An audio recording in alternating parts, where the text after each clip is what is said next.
श्री स्वामी समर्थ. गुरुचरित्र अध्याय 8. कुरवपुरात एक वेदशास्त्र संपन्न ब्राह्मण राहत होता. त्याची पत्नी अंबिका ही अत्यंत सुशील व पतिसेवेत तत्पर होती. परंतु तिचे पूर्वकर्म असे होते की तिचे पुत्र जन्मताच मरण पावत असत.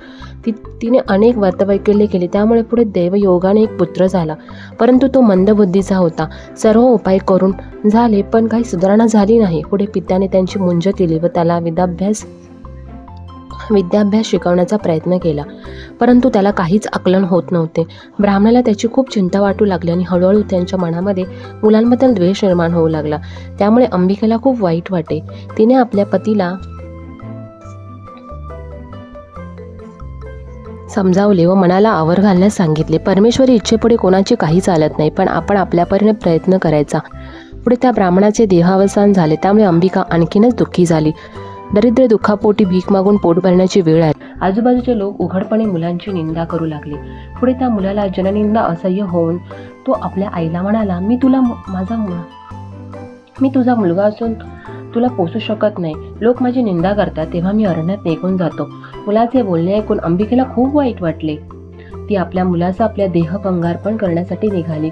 गंगा तिने गेली असता तिला श्रीपाद येती गंगेत स्नान करताना दिसले. तिकडे मुलाचा जाऊन त्याच्या पायी नतमस्तक होऊन त्यांना आपली सर्व परिस्थिती सांगितली आणि आपण गंगेत प्राणार्पण करीत आहोत असे सांगितले. तसेच आत्महत्या हे पाप आहे, परंतु मला आता सर्व असह्य होत आहे, तरी आपण आम्हाला तारावे अशी तिने श्रीपादयंतींना विनंती केली. तेव्हा श्रीपादयंतीने तिचे सांत्वन केले. त्यांनी तिला शनिवारी प्रदोष असता शिवपूजा करण्यास सांगितले. या पूजेचे महात्म्य तिला पटावे म्हणून पुढील कथा सांगितली. राजा चंद्रसेन व त्यांचा मित्र मणिभद्र यांच्याजवळ शंकराने दिलेला परिसाचा गुण असलेला चिंतामणी होता. राजा महाकालेश्वर मंदिरात शिवार्चन करीत होता. तेथील पूजा पाहून काही गवळ्यांच्या मुलांनी दगड मांडून भक्तिभावाने शिवपूजा आरंभली. सायंकाळ झाली तशी सर्व मुले घरी निघून गेली, परंतु एक मुलगा तसाच डोळे मिटून शिव आराधना करीत बसला.